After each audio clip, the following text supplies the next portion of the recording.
Hello and welcome to this course on design practice module 8. We were talking about the product architecture and we described about modular and integral architecture in the last module. In this particular module, we will be talking about the configurational design aspects. So, what is really meant by configuration design is that it is basically a sort of a spatial relationship between the various physical components that have been split up in the last step from a basic shape or basic architecture, product architecture. So, it involves the basic shape with spatial locations and also tries to indicate what are the general dimensions that the product should have. Obviously, the configuration design at some point of time would also need to develop accurate specifications or tolerances, but this comes at a later point where we actually talk about the different parameters which are involved in the design. Okay. So, configuration design essentially evolves from the functions of, let us say, the different subsystems which are put in place, and also in a way to their dependency on the availability of materials and production processes which are involved to realize them physically. So, in a way I would rather say that this configuration design is related to the creation of this form of the product, which involves again a inter subdomain functional relationship. Okay. It also involves a lot of logistics related to the availability of the type of materials which are in place, and also to the production / manufacturing alternatives which are available, okay, for to the designer. Based on these constraints, he emerges the final form of the layout of the product architecture. So, obviously, the form has components. Okay. The form does have also interfaces between these components, and when we talk about particularly the next step, which is the parametric design process, these interfaces and the dimensions and tolerances along these interfaces become of immense significance in defining the product architecture. And of course, there are constraints like physical constraints related to motion, related to binding between different subsystems at the boundary or the interface.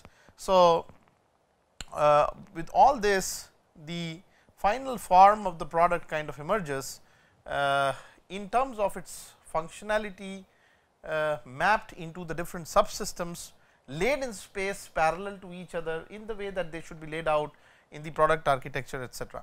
So, that is how configuration design would be carried out. Let us look at an example again. When we are talking about the same cargo trolley that we had discussed in the last step, obviously, there are different components which would create different functionalities. If you may remember, we had talked about different functions including weather protection, load bearing capacity or ability, suspension ability, load transfer capacity,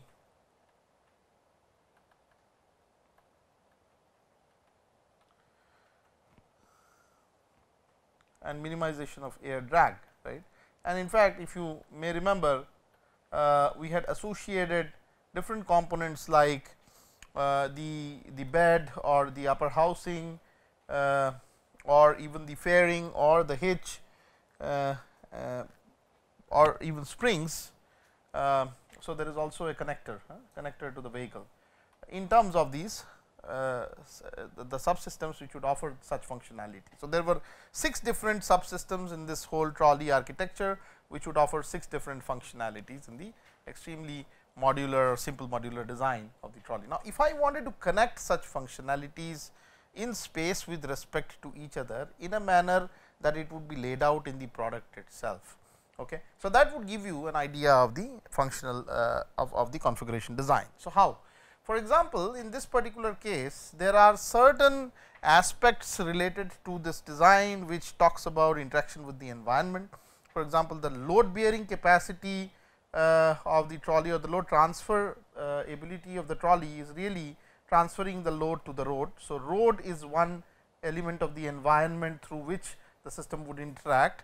Obviously, there is another element of weather, or you can say that the environment in which the product is being operated, through which the product will interact. And the third element, which is of significance here probably, is the cargo, because cargo is again externally loaded onto the product. So, it is no longer a part of the system, or at least the system level integration between the different subsystems connected together. Okay. So, the cargo, the environment and the road and also of course, a vehicle which would be used as a puller, these four could be external entities which would in a way interact with this cargo trolley to define its functionality. So, now if I wanted to look at how these functionalities would be related, we know that when the load transfer issue comes of the wheels, the cargo trolley, that should have an interaction or a signal flow into the road, meaning thereby the load is being transferred into the load. Similarly, the suspend trailer structure should in a way be connected through a signal line to the transfer loads to the road, because unless the suspension happens, there is no way that the load can remain away from the road. Okay. And so, only if it is away, there would be a question of the load being transferred from the wheel into the road. Okay. Similarly, the support cargo loads function is again connected through a signal flow to the suspend trailer structure, because ultimately the suspension is needed, because there is a requirement of the supportability of the system to the cargo load. So, it is a way of looking into what is the in space functional relationship or functional line of requirements with respect to each other, which will give you an idea of what component to be placed near to what component. So, in terms of functional split up of the whole system, you are trying to align all the subsystem level information in a line diagram mode, just in a way as the function signal or the function signals flow between the different functionalities of the trolley. Okay. So, in this case also there is this minimization of air drag, which in a way is connected to the environment, because obviously there is an interaction of the environment. And so, if the air drag is in a way minimized, there would be an effect that would be lined up with the cargo loads, because if the drag is low, then probably lesser amount of force would be needed to transfer the cargo. Okay. And obviously, the cargo loads in that case would be virtually not felt so much as it were the case when there would be an air drag. Similarly, if I looked at how the protective cover of the trolley would interact, it would basically have a functionality of protection of the cargo from weather. Again, the interaction goes with respect to the environment, and in all these cases the interaction also happens with the cargo, because it is the cargo which is to be protected from the environment, and both of them are external entities.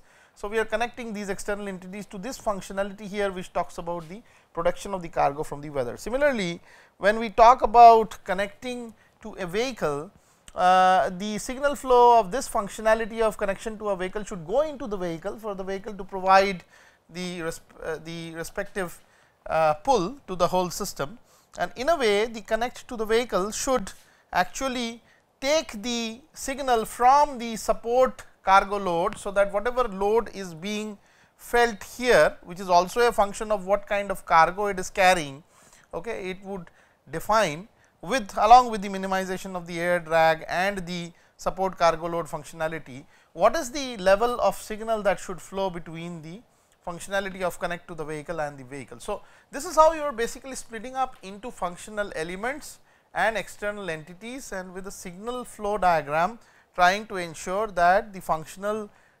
proximity is specially located in a manner, so that you can define the subsystem level information of components which go into the final design of the trolley. Okay. So, obviously, the functional elements are functional requirements of the product. This I think I have already indicated. There are two different notations used here. One is for the external entity, which are the circular notations, and the rectangular notations are for functional elements.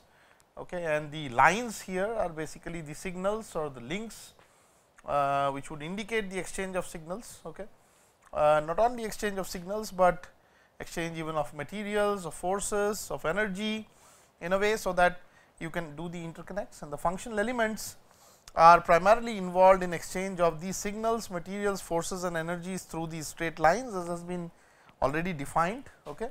And generally, when we split up any architecture into, let us say, a modular form, it may be a wise idea to not go more than about 30 elements, otherwise the functionalities are simply too complex to be mapped into in terms of subsystems. So, a better idea would be that in case of larger systems, you split it up into smaller subsystems, and each of these subsystems into several different parts constituting the subsystems, where the functionality plot can be made into the subsystems, and then the subsystems may be arranged in a manner, so that the overall functionality of the whole system can come up from the alignment of different subsystems spatially, just as I showed in terms of their functionality.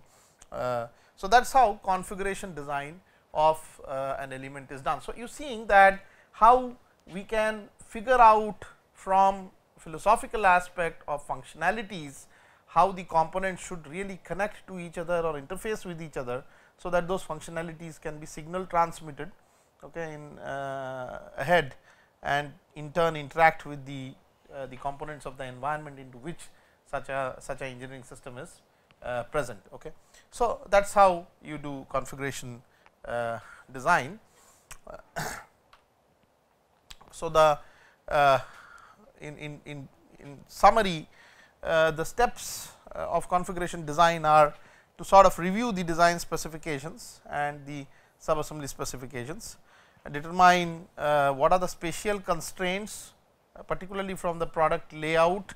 This may be physical constraints, this may be constraints related to human interaction with the components, or constraints related to providing access to, let us say, maintainability or repairability of the product or product life cycle, etc. And then you suitably create or refine in some cases the interfaces between the different product assemblies. Once the functional planning or functional layout followed by the component layout has been realized, and the connections between various components can then be established. Okay. So, one has to ensure that there is a functional independence to change of the physical dimensions. For example, if the dimensions are broadened or narrowed, there should not be much effect in terms of the functionalities, they should remain by and large same.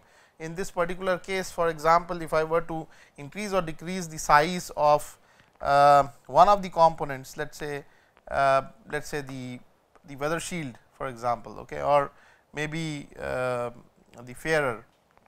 So, in a way, we are not going to give any or create any issues for the overall functional layout. The layout is still going to remain unchanged, and the functions of each components are not going to be any different. The fairer is still going to give minimization of the aerodynamic drag, or the hitch is still going to be connected to the vehicle to give the pull, or the protection shield of the cargo is still going to be there for doing the cargo protection against weather changes, so on and so forth. So, typically the functional independence should by and large be there if there is any change of physical dimension, and one has to also try that the other component dimensions may not be affected significantly, if there is a change of a critical dimension, okay, of one of the subsystems of a product. So, once this configuration design is sort of planned, one has to ask the following question again and again, that out of the layout that has been made, is it possible to eliminate or combine, okay, two or more such subsystems together to have one system, so that you have more you have fewer number of parts that you are going to connect eventually. So, ultimately one has to do a sort of design for manufacturability by modularizing in a manner, so that you have more than one components connected together in a single module, and there is to be an optimum best of these modules, beyond which if any further modularity is introduced, it may be expensive in terms of manufacturing, assembly, etc. So, that right configuration has to be finally chosen, which would be maybe a sort of a combination of more than 2 subsystem level components, but is the optimum best for the overall system as such. So, then also one has to ask a question that can a standard part, assembly or module be used for a certain application, so on and so forth. So, that is how you do configuration design. So, one has to also be very careful of the interfaces, that is the connects between the various subsystem level information. In this particular case, for example, the box is connected to the bed, as you can see along this particular line. Okay, so, there is an interface between the box and the bed. One has to be careful in designing this interface, so that there are. So, this is very important for defining the final parameters of a product, which I will do slightly later after I have moved with or I have aligned you with what is known as the most modern concurrent engineering approach while doing designing. So, here the idea is that the specifications of the interface may include probably a degree of overlap. This particular sheet metal coming out from the box overhead has a certain amount of extension, so that it gives a structural stability to the whole system. Okay. So, the dimensions of the contact surfaces at such an interface between the box and the bed, let us say in this particular example, between 2 components in general, are of critical importance when we try to do the configuration planning or configuration designing. Also, there are very important other informations like the exact positions and sizes of the bolt holes, which may be introduced here for holding the box. You have to remember that while there is a drag force on one side because of the movement of the whole trolley, and there is also a aspect of vibratory load being pushed back from the wheel through the road onto the trolley, there is going to be some kind of interfacial movement or kinematics which is going to take place between the box component and the bed component, as in this particular case. And so, you have to design the interface in a manner in the configuration, so that it can sustain maximum force that is expected to be sustained at such an interface. So, in that manner the configuration has to be planned. If need be, some structural stiffeners or some other additional engineering design improvements be made at the interface at the configuration stage itself, so that there are not many problems associated with the component later. So, once the configuration planning of the product, which means in a way a typical layout of the product at the subsystem level is being achieved in terms of its functional map, the next question that is asked is what you know as parametric design, where you actually start building up the critical dimensions, the critical tolerances, if there is a need for any particular fit to happen. Okay, then all those product definitions or basic dimensional definitions of the whole architecture is realized. But I am not going to go directly into the parameter design. First of all, I want to just take you a slight detour into another region or another area, which is a concurrent philosophy in which designing is practiced out these days in the industry.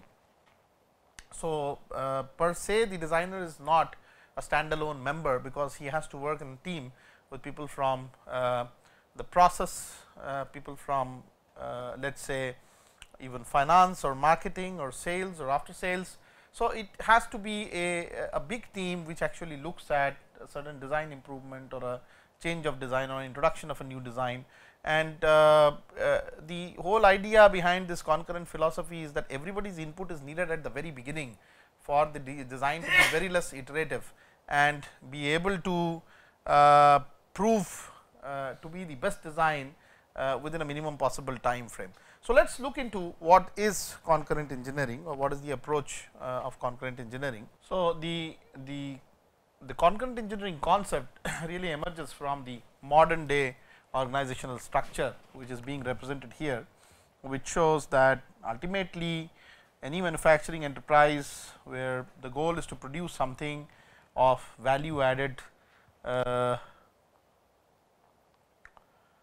component, something that formulates a value added component or provides a value to the society. Okay, it really comprises of a very close level interaction between the various wings, okay, associated with this organization, this manufacturing organization. So, there can be a customer service wing, there can be a design engineering and a manufacturing wing, there can be a marketing wing, there can be a finance wing. So, basically the need is to be able to come very close to what the customer wants, okay, and that is the philosophy through which everybody is driven, that the customer is really the central focus of such an engineering enterprise. And when we look at design engineering per se, you can see that there is an interaction continuously needed from all the different wings of the organization that are associated directly or indirectly with the organization, okay, with the success of the organization, with the design, in order to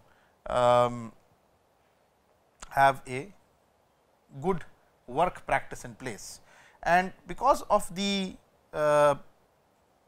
we can say an increased horizontal level interaction between the various wings associated with an organization in most of the modern industries, there is a need that design decisions be influenced by almost all right from the very beginning. So, it really creates a high degree of ownership between the various wings of an organization, so that the design decision, which is the central theme of what needs to be produced, okay, which is of value to the society, is made in togetherness, is made with collective wisdom of everybody who is a stakeholder in such an organization. So, that is what concurrent engineering philosophy is. In definition, it is a systematic approach to integrated concurrent design of products. This is the key word, integrated concurrent design, and their related processes including manufacturing, support services, everything which is associated with the product life cycle, from the design phase to the after sales service, or even like the recyclability phase, okay, of a product.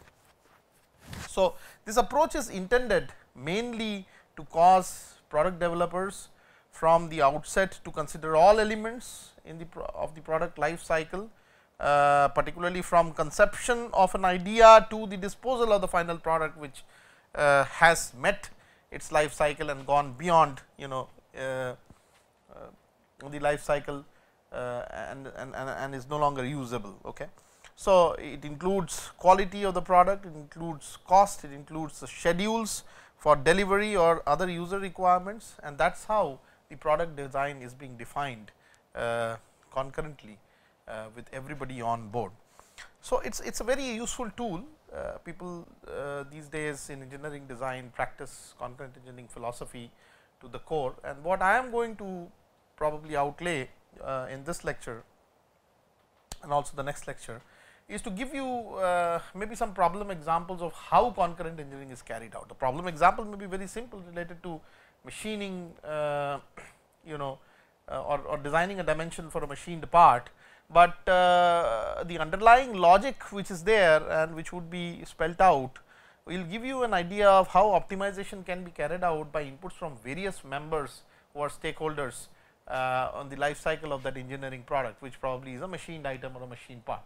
So, although this is a very simple example, but it will give you a philosophical introduction into why concurrent engineering really is needed for the best product design to roll out of the market. So, let us talk about what happened earlier or what used to happen earlier. So, there was this serial or sequential engineering design philosophy, where it was characterized by departments supplying